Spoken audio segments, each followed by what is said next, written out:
madaxweynaha Somaliland mudane Muuse Biixi Cabdi ayaa maanta kormeer ku sameeyay qaar ka mid ah xarumaha laamaha dawladda oo ay ka mid yihiin taliska ciidanka damdamiska, taliska ciidanka socdaalka iyo ilaalinta xuduudaha Somaliland, wasaaradda xiriirka golayaasha iyo arrimaha dastuurka iyo sidoo kale hay'adda qaxoontiga iyo barakacyaasha qaranka. waxaana madaxweynaha kormeerka ku wehelinayay wasiirka wasaaradda arrimaha gudaha Somaliland Maxamed Kaahin Axmed, taliyaha ciidanka booliska Sareeyagaas Maxamed Aadan Saqadhi Dabagale iyo taliyaha sirdoonka qaranka Somaliland.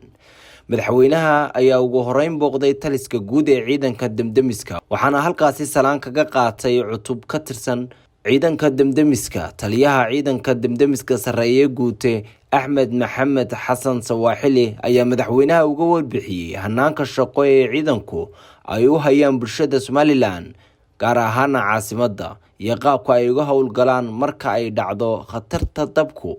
madaxweynaha oo halkaa ka hadlay ayaa ciidanka damdamiska uga mahad celiyay hawsha baaxadda leh ee ay qaranka u hayaan.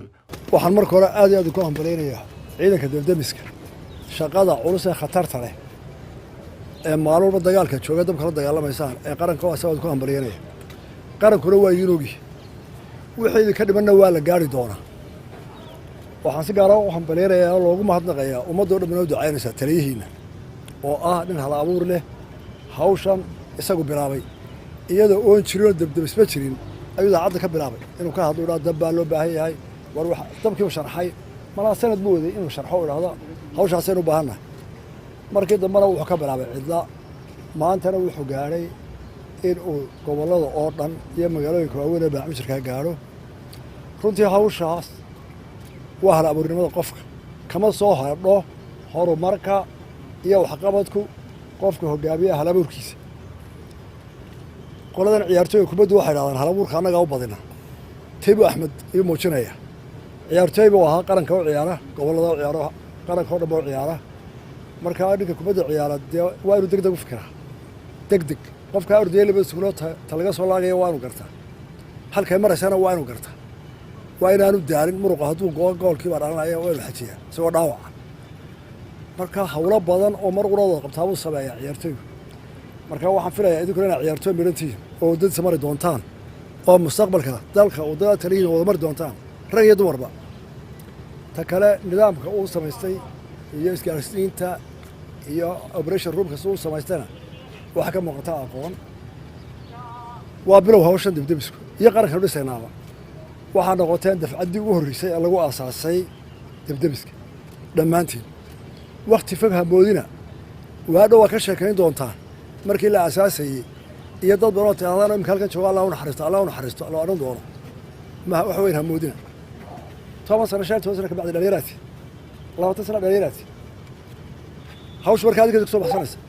axmed 20 sano dama sii shaqayn karaayo, ragga dhexal lahabaati hawsha qaban ragga doon. marka waxaan ka rajaynayaa inaad hal abuurnimada qaadataan, in wadannimada xajisaan, inaad dhistaan dabdamis dalka oo dhan anfici kara, aqoontiina kordhisaan. dhibaatooyinka badan ee la dariska iyo duruufaha adiga ku jirtaan deeta waxaan dhisaynaa. waxaana halkaas uu madaxweynuhu salaan kaga qaatay qaar ka mid ah cutubyada ciidanka socdaalka iyo ilaalinta xuduudaha. waxaana madaxweynaha warbixin waafiya ka siiyey taliska socdaalka iyo ilaalinta xuduudaha Sareeyagaas Sareeye Guute Dayb Cismaan Caalin. socdaalka hawsha culusaad qaranka u haysaa waana soo aragnaysaa u shaqaysanaya xafiisyadiinii. kabashkabashtana in laydku soo kadiyo waa baahnayd, waayo haddii aad ciidanba qaadato waa inaad mar walba diyaartay saacadda ugu war haysatay. aad iyo aad baanu ugu faraxsannahay hawlihii aad noo tilmaanteen ee amniga, madaarada, meelaha dalka laga bixiya, meelaha laga soo galo, sidaa xogta u kaydiseen, hawsha a haysaan oo weliba aqooniyo ku dhisan IT oo dhammaantiin aad u taqaaniin, jaamiciyiin badantiin waa hambaliyo aad iyo aad u weyn.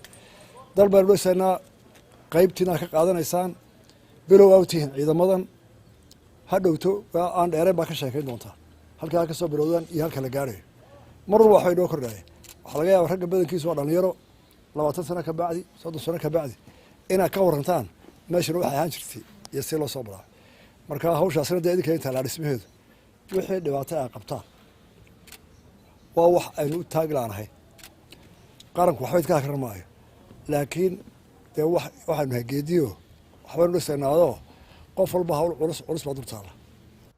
intaas kadib madaxweyne biixi waxa uu booqday wasaaradda xidhiirka golayaasha iyo arrimaha dastuurka Somaliland oo ay warbixin ka siisay agaasimaha guud ee wasaaraddaasi Marwo Deeqa Cabdi Yuusuf howlaha ay qaranka wasaaradani u hayso. gabagabadiina madaxweyne biixi waxa uu booqday hay'adda qaxoontiga iyo barakacayaasha qaranka waxaana halkaasi ku soo dhoweeyay gudoomiyaha hay'addaasi Cabdikariin Axmed maxamed xinif oo warbixin ka siiyay shaqada ay hay'adani ay u hayso guud ahaan shacabka Somaliland. ma aha markii koobaad ee madaxweynaha Somaliland mudane Muuse Biixi Cabdi uu kormeer ku tago hay'adaha iyo wasaaradaha kala duwan ee dowladda iyagoo wata howlahooda shaqo. maxamed caynaan goobjoog magaalada Hargeysa.